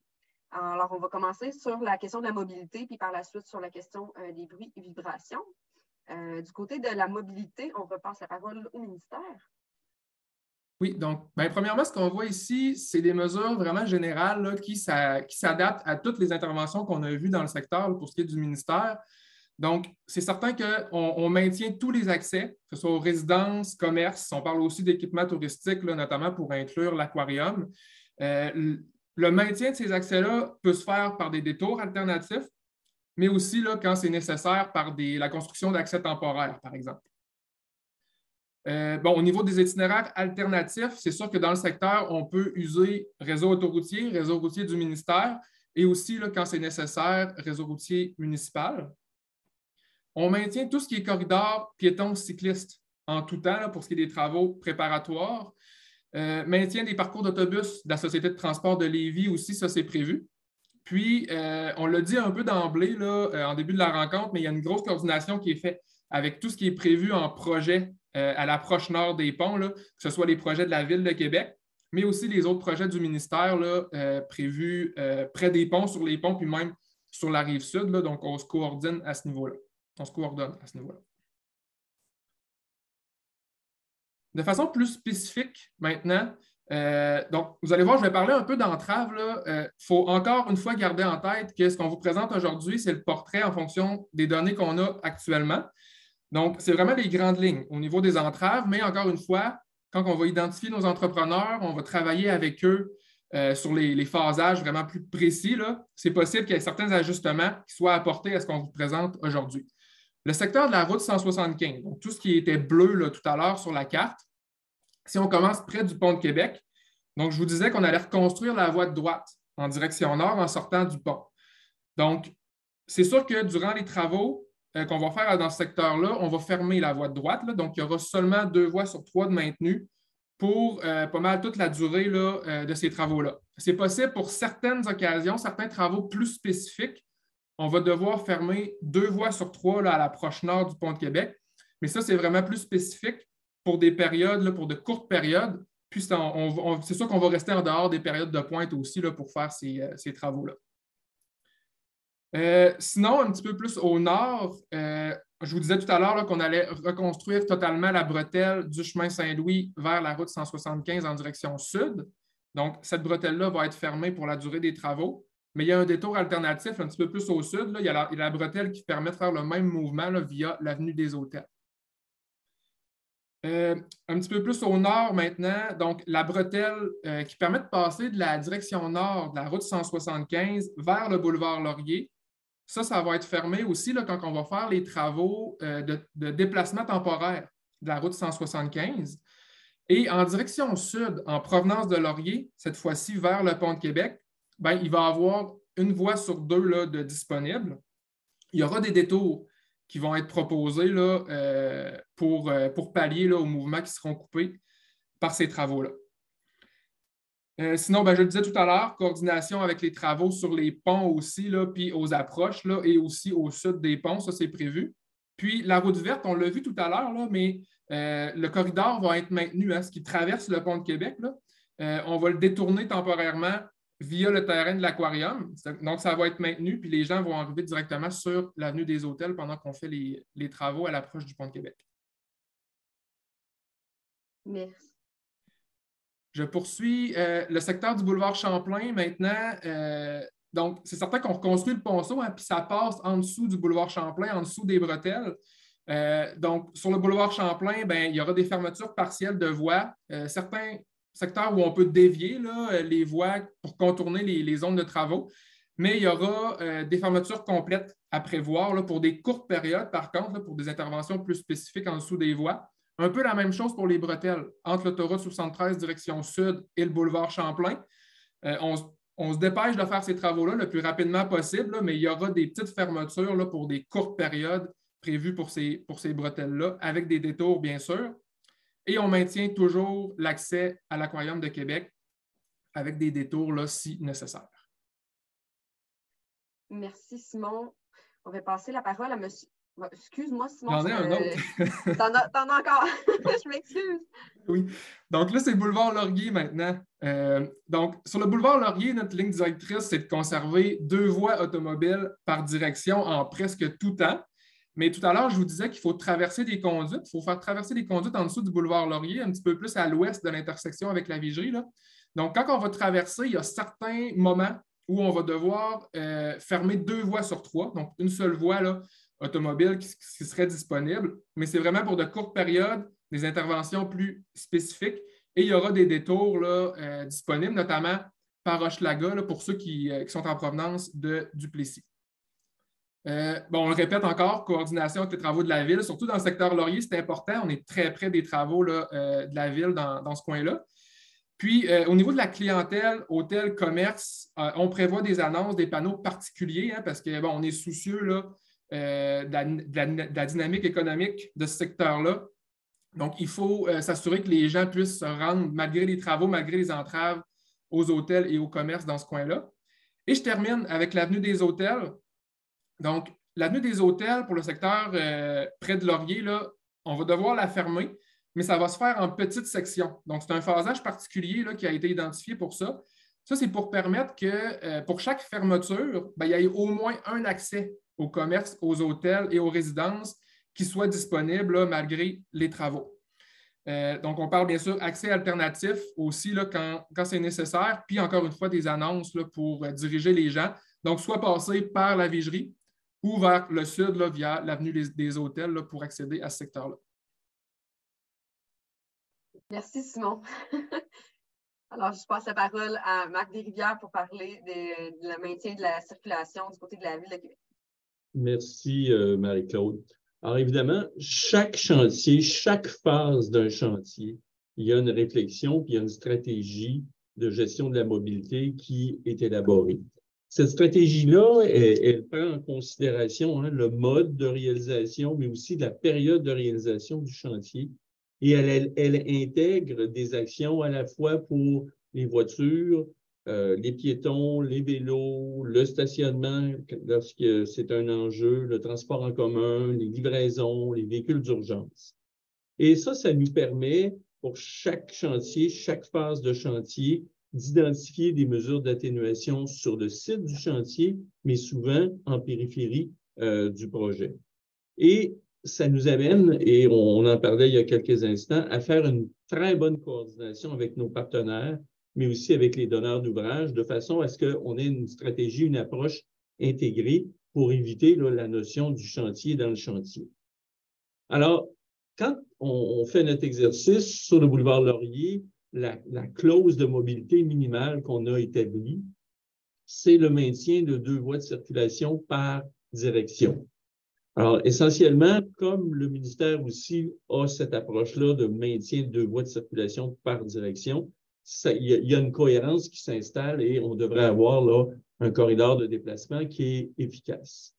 Évidemment, l'accès au stationnement, l'accès à tous les commerces va être maintenu. On sait qu'il y a un chantier important là, sur le côté sud. À ce moment-là, souvent, chacun des commerces ont 2 entrées. Donc, si on travaille devant une entrée, on va laisser l'autre entrée disponible. Les accès par la rue Sasseville vont demeurer également disponibles en tout temps. Et on va encourager les usagers qui sont plus en transit, qui n'ont pas de destination dans le secteur de Laurier, de circuler par les axes Hochelaga et Champlain.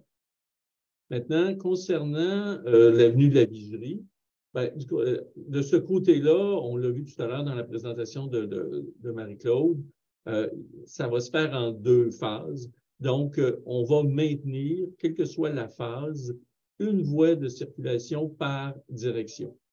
L'accès au stationnement des Tours d'Iberville et la rue des Châtelets va être maintenu. Pour les gens qui sont du côté des Châtelets, évidemment, lorsque les travaux vont être dans l'intersection de la Vigerie des Châtelets, les usagers pourront accéder par le prolongement de la rue des Châtelets qui a été aménagé en 2021 et qui est connecté au boulevard Hochelaga. Quant aux clients, aux travailleurs des Tours d'Iberville, évidemment, là, quand on va faire l'intervention face à l'entrée du stationnement, il va y avoir un petit peu de perturbation. À ce moment-là, on va encourager les gens à accéder soit par le boulevard Hochelaga ou le boulevard Laurier. Ce qui est important d'avoir en tête, c'est que quels que soient les cas, les chantiers que la Ville réalise, elle est toujours dans un mode pour minimiser les impacts, minimiser la congestion routière. Et pour ce faire, évidemment, on déploie l'ensemble des outils qu'on peut avoir à notre disposition. Donc, une communication avant les chantiers, mais une communication aussi pendant les chantiers, entre autres à l'aide des panneaux messages variables. C'est la mise en place aussi de la signalisation orange pour guider les gens. C'est la présence de policiers à certaines intersections au moment plus critique. Et c'est également toute la coordination qui se fait par le Centre de gestion de la mobilité intelligente, là, qui est la salle de contrôle du réseau routier de la Ville de Québec, où on est en mesure d'intervenir en temps réel sur le fonctionnement des feux. Et en tout temps, évidemment, autant dans l'axe nord-sud, donc dans l'axe du boulevard Laurier, que dans l'axe, nord-sud étant la rue de la Viserie, mais également est-ouest étant le boulevard Laurier, on maintient les corridors piétons. Toujours, c'est la base, je dirais, aussi de la stratégie. Et évidemment, le réseau de transport de la capitale maintient ses tracés, ses parcours. Il peut y avoir, par contre, quelques petits ajustements au niveau de la localisation des arrêts en fonction de l'évolution du chantier. Alors, Marie-Claude, je te cède la parole. Merci, Marc. Maintenant, concernant la question des bruits et vibrations, je vous mentionnais, là, surtout du côté du boulevard Laurier, on a des travaux d'infrastructure souterraines. Les conduites sont somme toute assez profondes, ils sont dans le roc. Alors, on a des travaux de démolition de roc à faire pour assurer d'avoir accès à ces conduites-là puis de poser nos nouvelles conduites. Alors, la démolition de roc va se faire, somme toute, assez rapidement dès le début du chantier. Alors, de l'ouest vers l'est, alors de l'avenue La Vigerie jusqu'à route de l'Église, il y a une démolition. Il faut savoir que la démolition est autorisée à l'intérieur des heures permises par la réglementation municipale. Alors, de 7 heures le matin à 21 heures, il peut y avoir des travaux de démolition de roc. Il va y avoir certains travaux de nuit, notamment la démolition du terre-plein central et à la fin du chantier du pavage. Par contre, à chaque fois qu'il va y avoir des travaux de nuit, il va y avoir une communication préalable pour aviser la réalisation de ces travaux-là. Ensuite, dans le cadre de nos appels d'offres, on exige de la part des entrepreneurs l'utilisation d'alarmes à large bande sur tous les véhicules lourds. Alors, ils ont ce respect de bruit et bien sûr, il y a un suivi qui est fait dans chacun des chantiers. Concernant la poussière, oui, les entrepreneurs également, ils ont des clauses dans leur contrat pour s'assurer d'une compaction et d'une stabilisation rapide lorsque les surfaces sont dénudées, pour limiter cette circulation de poussière dans l'air. Maintenant, du côté du ministère. Oui, donc du côté du ministère, un peu comme la Ville, là, on a l'habitude de faire certains suivis à ce niveau-là. Donc, il va y avoir, comme sur nos autres chantiers, là, un suivi du bruit et des vibrations qui va être fait. Également, on prévoit aussi de notre côté là, que les travaux bruyants soient réalisés dans les heures qui sont permises par la réglementation municipale, donc entre 7h et 21h. Il pourrait y avoir des blitz de travaux de nuit à certaines occasions. Bien entendu, ça va être des travaux qu'on a le droit de réaliser là, en période nocturne et il va y avoir aussi, comme Marc-Claude le mentionnait, des communications préalables qui vont être envoyées aux résidents et aux commerçants à proximité. Merci, Sophie. Maintenant, je vais laisser la parole à Audrey pour venir vous parler là, des outils de communication qu'on va utiliser pour justement rester en contact avec vous. Merci, Marie-Claude. Alors, je termine avec le volet relations avec la communauté de cette séance.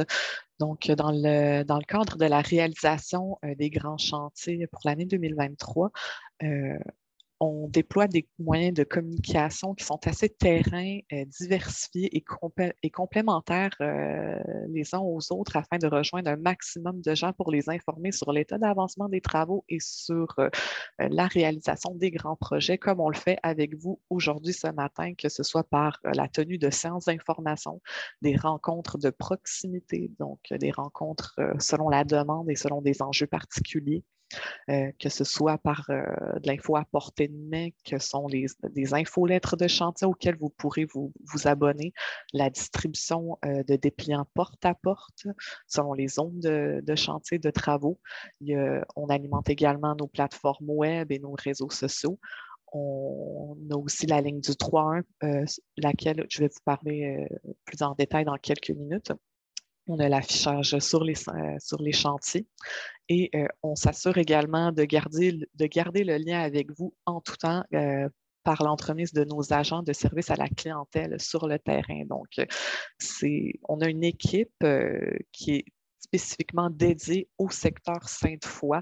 L'idée est de garder un point de contact avec vous, que vous ayez un point de contact personnalisé, qui a une fine connaissance des chantiers, des intervenants et des enjeux du secteur. Donc, ça nous permet d'être proactifs et réactifs et de maintenir une bonne communication en permanence avec vous. Pour les différents moyens de communication qui sont propres à la Ville et au ministère. Pour la Ville, vous pourrez consulter l'état d'avancement des travaux sur la page web des grands chantiers. Vous aurez plus de détails sur ceux-ci. Vous pourrez vous abonner aux infolettres et aux communiqués de presse et vous pourrez en savoir plus sur les entraves à la circulation. Pour le ministère des Transports et de la mobilité durable, vous pourrez vous consulter la page web québec.ca/tête des ponts où vous pourrez vous inscrire à leur formulaire et ainsi que suivre leur plateforme web et réseaux sociaux. Je vous parlais tantôt de la ligne du 311 de la Ville de Québec. Donc, de façon exceptionnelle pour les travaux qui sont situés dans cette zone cette année, votre principale porte d'entrée sera celle du 3-1, tant pour les travaux qui appartiennent à la Ville que pour les travaux du ministère. Donc, les équipes du 3-1 vont pouvoir prendre en compte vos préoccupations, vos questions, vos commentaires et ils pourront vous rediriger vers les bonnes ressources qui sont à la Ville pour les travaux de la Ville et les ressources du ministère pour les travaux qui appartiennent au ministère. Et parmi ces suivis, bien, on peut prendre en compte des suivis personnalisés avec, avec les commerçants, avec les institutions, que ce soit pour la livraison ou pour les accès aux débarcadères, les accès pour les déménagements, assurer l'accessibilité, la sécurité des passages piétonnés, la gestion des stationnements dans les rues et hors rue, même aussi la gestion de la collecte des matières résiduelles, la distribution des avis, que ce soit pour des coupures d'eau, des travaux de nuit qu'on vous prévient au préalable, ainsi que la modification à la circulation et c'est ça, la prise en charge de préoccupations telles que les signalements ou les plaintes. Et c'est ce qui mettrait fin à cette présentation. On serait rendu à la période de questions. Donc, vous pouvez énoncer vos questions dans le bloc Q&R. Oui, alors, rebonjour tout le monde. Alors, oui, merci Audrey, ce sera le temps de la période de questions-réponses. Alors, justement, je vous indique où se trouve l'outil pour poser des questions. Donc, si vous agitez votre curseur au bas de l'écran, vous allez voir une barre de tâches apparaître et puis vous avez des petites bulles avec écrit Q&R en dessous ou Q&A si vous êtes en anglais sur Zoom. Donc, vous pouvez cliquer sur cette icône-là et puis nous adresser votre question. Puis l'équipe là, ici nous indiquera là, les questions qui seront répondues en direct. Certaines questions auront une réponse écrite, puis d'autres pourront demander une analyse plus poussée puis se retrouveront mises en ligne sur la page du projet dans quelques jours. Donc, je vous invite là, à utiliser le petit module Q&R pour indiquer votre question. Alors, si vous n'êtes pas en mesure d'utiliser l'outil Q&R pour des raisons techniques ou autres, vous pourrez lever la main, on vous donnera la parole, mais on privilégie l'outil Q&R si vous êtes capable de l'utiliser. Là, je vois qu'il n'y a personne de connecté par téléphone aujourd'hui, donc tout le monde devrait être en mesure d'utiliser l'outil. Alors, nous allons prendre les questions là, sous peu. Voilà, nous sommes dans la période de questions-réponses. Là, on s'est donné jusqu'à 11 heures. Si jamais on ne peut pas répondre à toutes les questions, comme je vous l'ai dit, on les mettra en ligne avec les réponses. Donc, je suis déjà prête à prendre les premières questions. Donc, nous avons une première question de Christophe Boucher qui nous dit, pour un automobiliste du côté de Laurier, du côté sud de Laurier-Québec en direction est, qui désire se rendre à Laurier-Québec ou à Place Sainte-Foy. Donc, on est en contexte, on est sur le côté sud de Laurier en direction est, on veut se rendre à Laurier-Québec ou à Place de Sainte-Foy. Est-ce que cet usager-là sera en mesure de tourner à gauche sur la route de l'Église ou avenue Germain-des-Prés lorsque le tramway sera en place? Je peux répondre à cette question-là, puis une image, je pense, vaut 1000 mots. Alors, je vais partager mon écran avec un petit graphique des mesures. Excusez, je sais. Est-ce que vous voyez mon écran? Oui, on le voit très bien, Marc-Claude. Parfait. Alors, en effet, la question, c'est les gens qui arrivent de la direction des ponts et s'en vont vers la direction Est, à savoir vers le centre-ville. En effet, là, les virages à gauche vont être limités. Alors, à cause de l'installation du tramway au centre, pour des questions de sécurité, on a limité les virages à gauche. Alors, là où il va rester un virage à gauche, c'est à l'entrée des ponts sur le coin de la Vigerie. Il va y avoir un virage à gauche, et tel que l'a mentionné le ministère, il va même avoir un deuxième virage à gauche, alors double voie de virage à gauche pour pouvoir rejoindre Hochelaga. Maintenant, le prochain virage à gauche va être uniquement à Robert-Bourassa. Alors, il n'y a pas de virage à gauche à Route de l'Église ou différentes rues pour les centres d'achat. Alors, c'est uniquement l'avenue La Vigerie et Robert-Bourassa. Je vais répondre tout de suite à l'inverse. Alors, les gens qui arrivent du centre-ville et qui s'en vont vers les ponts, le seul virage, il y en a deux encore, virages à gauche qui sont permis, c'est du côté de Jean-Dequin pour accéder au CHUL pour une question d'accessibilité des ambulances et de la clientèle, et ensuite du côté de l'avenue La Vigerie. Donc, j'espère que ça répond à la question. Bien, merci. Avec la carte, c'est très, très clair, en tout cas visuellement. Alors, on a une prochaine question de Jean-François Deshaies qui se demande est-ce que les travaux sur Laurier vont continuer durant l'hiver ou est-ce que tout arrête durant la période de gel? Pour cet été, c'est prévu uniquement pendant la période estivale. Alors, on a dit d'avril à septembre-octobre, c'est uniquement cette période-là. Parfait, merci. Alors, une autre question. À quel moment serons-nous les échéanciers des prochaines années, plus particulièrement la fermeture du côté de l'aquarium pour faire le ponceau? Je vais répondre, en fait, vu que c'est plus le ministère là, pour l'avenue des hôtels. Donc, cette année, dans les prochains mois, on poursuit la conception finale, notamment pour l'avenue des hôtels et le secteur Laurier. La route 175, nos échéanciers vont être connus un petit peu plus tard cette année. Pour le reste, ça va être en 2024 qu'on va pouvoir vous préciser le plan de match pour les prochaines années. On va avoir nos plans et devis qui vont être terminés pour l'ensemble de l'œuvre. Parfait, merci. Une question de Charlie Gaudreault. Est-ce que la Ville ou le ministère a prévu des mesures compensatoires financières pour les entreprises? La personne nous explique, car malgré le souci de réduire les limitations de circulation pour les commerces, il y aura quand même des pertes financières pour les clients qui ne veulent pas venir dans les travaux, dérangements par le bruit, etc. Je peux répondre également. Là, cet été, dans le cadre du programme existant de compensation et financière, malheureusement, le secteur de Sainte-Foy n'est pas couvert par le programme. Maintenant, dans le cadre de la réalisation des travaux du tramway, le programme est en évaluation. Alors, il pourrait avoir éventuellement cette zone-là qui est couverte. Parfait, merci. Alors, prochaine question. Nancy Dobrowski nous dit bonjour, nos bureaux sont situés à l'étage du restaurant McDonald's. Ma question est la suivante. Est-ce que pour l'année 2023, l'entrée par le boulevard Laurier demeurera accessible à la hauteur de son restaurant, du restaurant qu'elle occupe? Tout à fait. La réponse à la question, c'est oui. Oui. Parfait, merci. Alors, une question de Sylvain Gauthier. Bonjour, je suis technicien en transport scolaire au centre de service scolaire des découvreurs. Quel impact y aura-t-il pour les autobus scolaires, surtout sur le chemin Saint-Louis, où nous avons plusieurs parcours qui y circulent? Je peux répondre du côté du ministère cette année. Le principal impact qu'on va avoir au niveau du chemin Saint-Louis, ça va être la fermeture de la bretelle qui part de Saint-Louis qui va vers la route 175. Pour le reste, cette année, il n'y a pas vraiment d'autres impacts directs là, sur le chemin Saint-Louis à prévoir, pas d'entrave particulière. Parfait, merci. On a une question qui concerne le secteur des Châtelets, une question de Patrick Aubé. Donc, dans le secteur des Châtelets, est-ce que les autobus scolaires pourront toujours passer d'un bout à l'autre pendant la période scolaire pour éviter la non-desserte de ce secteur? La rue des Châtelets va demeurer accessible par l'avenue de la Vigerie lorsque les travaux vont se faire sur le côté est de la rue. Quand il y aura des travaux sur le côté ouest, à ce moment-là, on va recommander aux gens d'accéder à la rue des Châtelets par le boulevard Hochelaga dans le nouvel accès qui a été construit en 2021. Parfait, merci. Question de Sébastien Simard. C'est une question qu'on a abordée tout à l'heure un peu. Il nous demande, est-ce qu'on peut prévoir un échéancier des travaux à moyen et long terme pour l'ensemble des travaux en lien avec le tramway?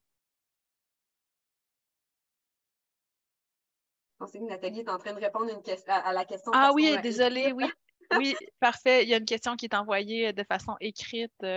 Oui. Alors, je vais à la prochaine question. Merci de la précision, Marc-Claude. Alors, une question d'Éric Chouinard. S'il n'y a pas de bande cyclable sur l'avenue des Hôtels, est-ce que ça veut dire qu'il n'y a pas d'interconnexion prévue entre les réseaux cyclables de la rive sud et de la rive nord? Dans le fond, ce qui est prévu dans le projet, c'est d'aménager des pistes cyclables. À la sortie du pont de Québec, on a déjà la piste multifonctionnelle qui est là. Lorsqu'on va arriver sur des hôtels, on va avoir des pistes cyclables aménagées entre les bretelles au sud et le chemin Saint-Louis. Et c'est plutôt au nord de Saint-Louis qu'il n'y a pas de nouveau lien cyclable qui est prévu à cet endroit-là. Je vais laisser peut-être mes collègues de la ville compléter là, pour le reste de la vision au vélo. Alors, la connexion entre le pont et le chemin Saint-Louis se fait par l'avenue des Hôtels et à partir de là, la correspondance, donc la connexion ville vers le ministère, c'est les bandes cyclables du chemin Saint-Louis qui sont aménagées pour faire cette connexion-là. Parfait. Merci. Alors, une autre question qui concerne le trajet des élèves qui marchent vers l'école Roche-Belle. Donc, est-ce que le trajet des élèves qui marchent vers Roche-Belle sera sécurisé à partir du sud du boulevard Laurier jusqu'à l'école pendant la période scolaire? Assurément, oui. Parfait. Donc, on a une question sur la gestion de la boue et du gravier sur le pavé. Alors, la personne, je pense que veut savoir ce qui se passera les jours de pluie en matière de gestion de boue et de gravier sur le sol. Si c'est du côté de la ville, peut-être qu'on laisserait la parole à soit Guillaume ou Benoît Marmène, qui sont nos personnes responsables des chantiers directement. Oui, parfait, Monsieur Marmène. Oui, bonjour. Au niveau du nettoyage du pavé, se fait de façon ponctuelle là, à toute la semaine. Là, normal, c'est prévu 2 fois par semaine, mais s'il arrive des journées de pluie, on pourra intervenir au besoin là, selon la dégradation de la chaussée. Parfait. Pour un client ou un employé sur le boulevard Laurier, Québec, puis qui habite sur la rive sud et qui doit prendre le pont de Québec, Monsieur Christophe Boucher se demande quel trajet sera privilégié pour se rendre.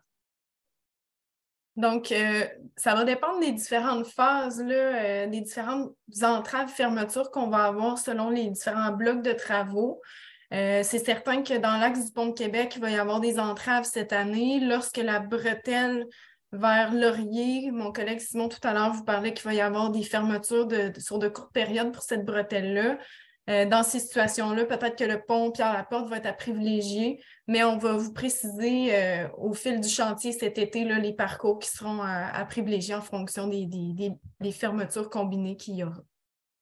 Parfait, merci. Alors, on a une question, un commentaire de Martine Auger qui nous félicite là, pour notre planification. Elle aime beaucoup cette vision.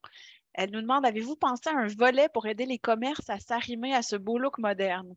Il y a des commerces qui auraient l'air bien désuets et leur façade serait à l'opposé de l'accès piéton et au pôle de transition.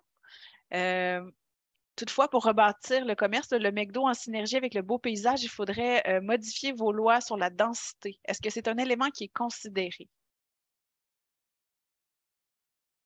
Je peux me lancer une première réponse.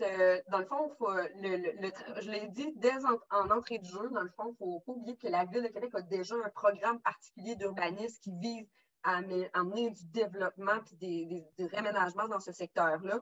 Alors, il y a déjà des densités qui sont permises au zonage. Le secteur Laurier a d'ailleurs des objectifs quand même de densité et d'augmentation de la densité, du moins, là, puis du développement. Alors, je crois que les commerces, les propriétaires fonciers qui souhaitent se redévelopper dans le cadre de l'arrivée du tramway, il y a des possibilités. Parfait, je ne sais pas si ça peut répondre à cette question-là. Il n'y en a pas de gens de l'équipe de la planification, mais je crois que la vision existe déjà. Le programme particulier d'urbanisme existe, puis le zonage est là justement pour permettre certaines densités. Parfait. Ben, ça donne une partie d'éléments de réponse, là. Merci.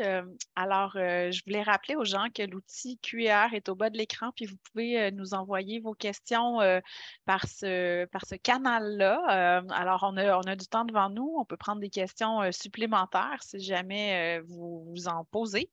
Alors, j'enchaîne pendant que vous rédigez vos questions avec une question de Patrick Aubé qui se demande encore pour le secteur des Châtelets. L'autobus ne pourra pas se retourner en cas de fermeture de la vigerie. Pourrions-nous avoir accès à un signaleur pour faire reculer les véhicules pour retourner vers le boulevard Hochelaga? C'est une hypothèse intéressante. On va prendre contact avec M. Aubé là, pour bien analyser son besoin puis identifier la meilleure solution à mettre en œuvre. Parfait. Ben, Monsieur Aubé nous envoie félicitations aux deux organismes, est satisfait du travail de communication de notre part, puis mentionne que ça l'aide à planifier, ça les aide à planifier pour les prochains mois. Donc, félicitations et merci à tous et à toutes. Alors, on a un commentaire. Voilà. Alors, je vous invite à utiliser l'outil QR pour envoyer vos questions parce que pour l'instant, nous avons épuisé là, la liste de questions que nous avions. Donc, je présume que c'était très clair de notre côté.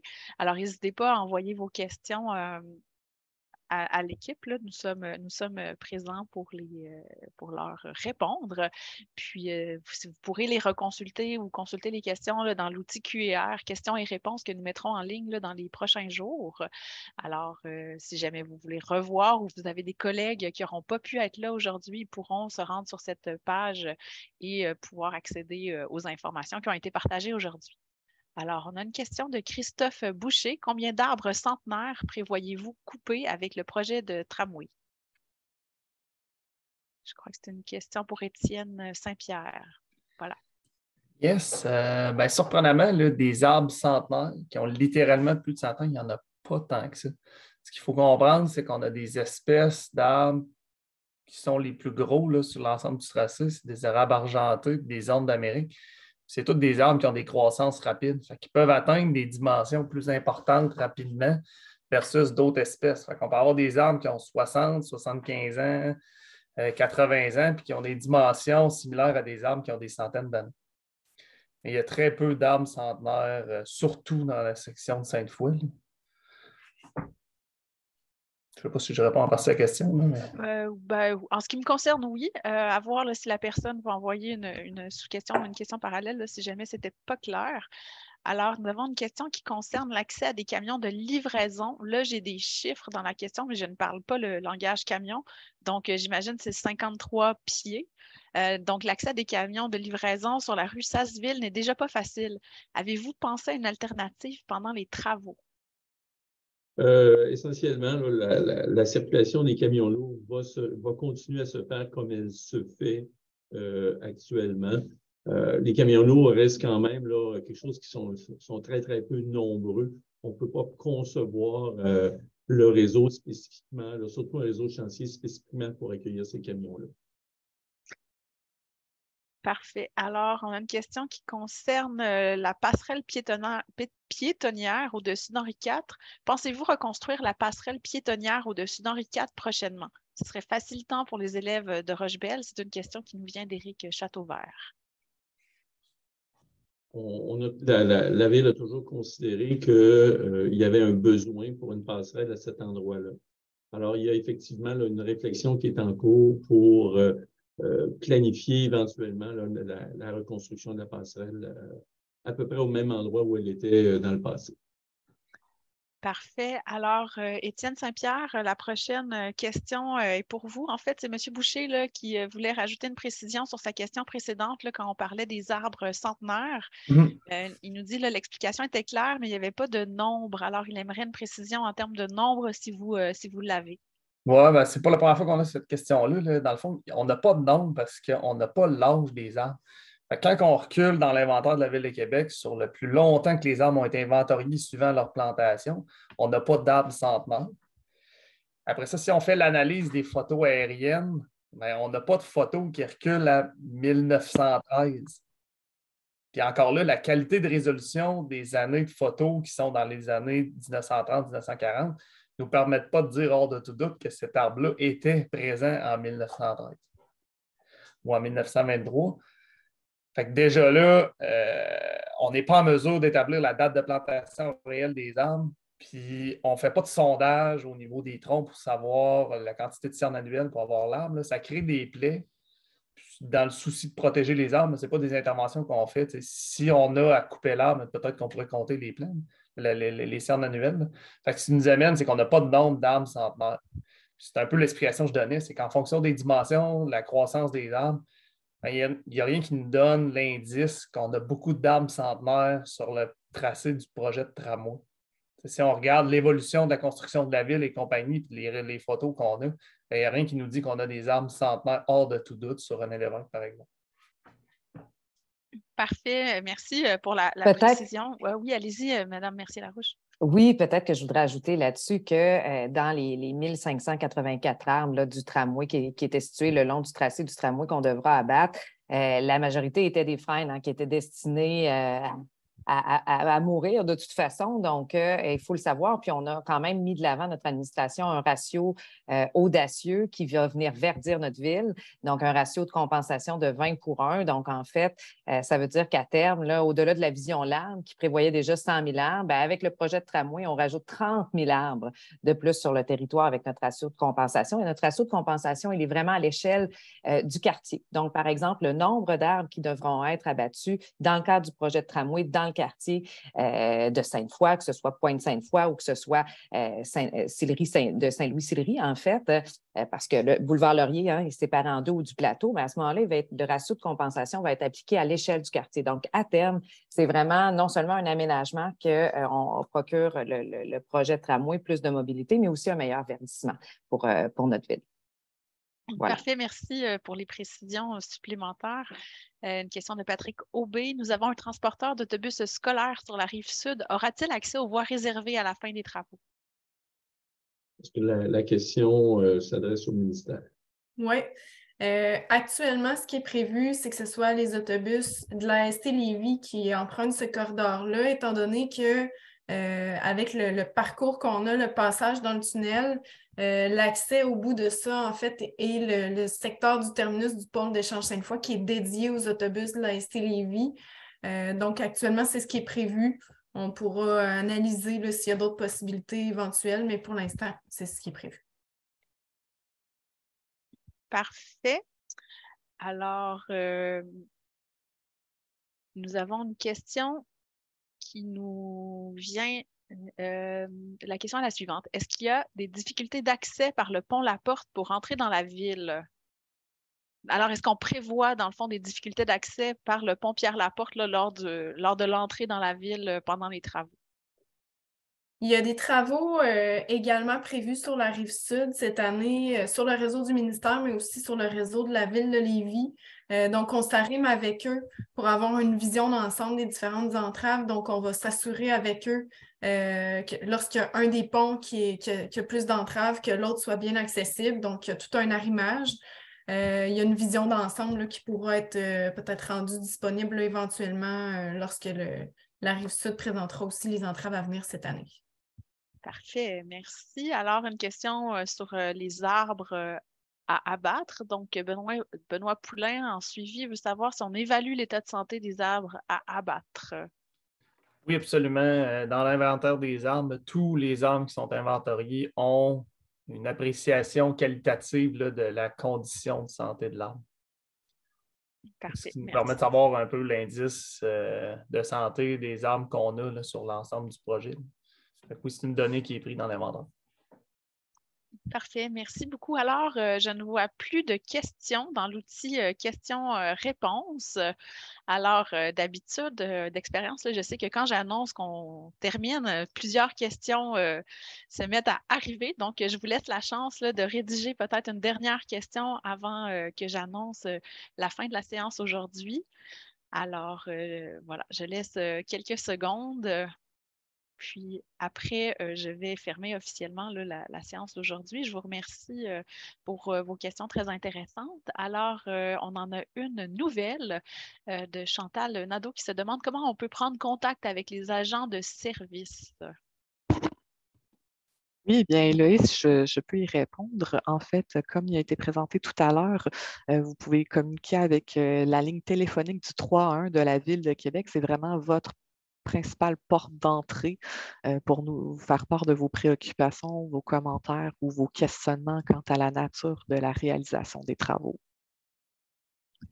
Parfait, merci beaucoup. Alors, comme nous avons épuisé la liste de questions, je vais me diriger tranquillement vers la fin. En fait, je voulais vous spécifier là, que si après la rencontre, il vous venait des questions de suivi ou de complément, là, votre porte d'entrée, comme le dit Audrey de Champlain, c'est vraiment le 311. Puis, voilà, vous retrouverez l'enregistrement et l'outil questions-réponses sur la page web du projet. Dans les prochains jours, vous pourrez le re-regarder ou voir les autres questions. Vous pouvez également consulter le question-réponse de la séance des citoyens et des citoyennes de lundi. Alors, avant de vous quitter, je vais laisser Maude Mercier-Larouche pour un petit mot de clôture. Madame Mercier-Larouche, parole est à vous. Oui, merci beaucoup, Héloïse. Bien, merci à vous tous d'avoir participé avec nous à cette séance-là. Il y a beaucoup de choses qui se sont dites. Et il faut savoir aussi que lundi, on avait tenu une autre séance similaire avec les citoyens. Donc, on avait eu plus de 621 personnes, si je ne m'abuse, Héloïse. Lundi soir dernier, il y avait eu beaucoup de questions qui avaient été posées, peut-être des questions qui n'ont pas été posées aujourd'hui. Donc, la séance est présentement de lundi aussi. Elle est également en ligne, toute comme celle d'aujourd'hui. On met toujours ces outils-là à disposition pour les gens qui auraient peut-être manqué la séance, qui souhaiteraient reprendre ou qui aimeraient avoir des informations complémentaires. Donc, ben voilà, on se laisse aujourd'hui avec ceci. N'hésitez surtout pas, lorsque vous avez des questions, à communiquer avec le 311 ou à communiquer avec vos conseillers municipaux. On est toujours là pour vous accompagner, vous outiller là-dedans. On essaie de penser à tout au maximum. C'est normal que des fois, ça se peut qu'on rencontre des écueils auxquels on n'avait pas pensé, mais si on est en communication avec vous et que on est au courant, finalement, vous êtes nos yeux sur le terrain, hein, c'est comme ça qu'on peut régler des problématiques existantes. Donc, n'oublions pas qu'on veut s'assurer au maximum que nos commerçants, nos résidents, nos citoyens puissent non seulement traverser ces travaux-là avec nous, mais puissent voir aussi plus loin avec tout l'aménagement que vous va nous apporter là, ce qui vous a été présenté ce matin. Donc, à tous, merci beaucoup. J'en profite pour souligner le travail des équipes villes, les gens de l'interaction citoyenne qui mènent ces séances-là, également les gens du bureau de projet, des communications, les gens du bureau de projet de tramway, je ne l'ai pas nommé, mais oui, évidemment, les gens du ministère, les gens du service de transport et mobilité, aussi également foresterie urbaine. Quand on se déploie comme ça, c'est vous dire à quel point on veut donner écho à vos préoccupations. Donc, merci à tous, une bonne journée, puis au plaisir de vous retrouver dans une prochaine séance. Au revoir tout le monde, à la prochaine.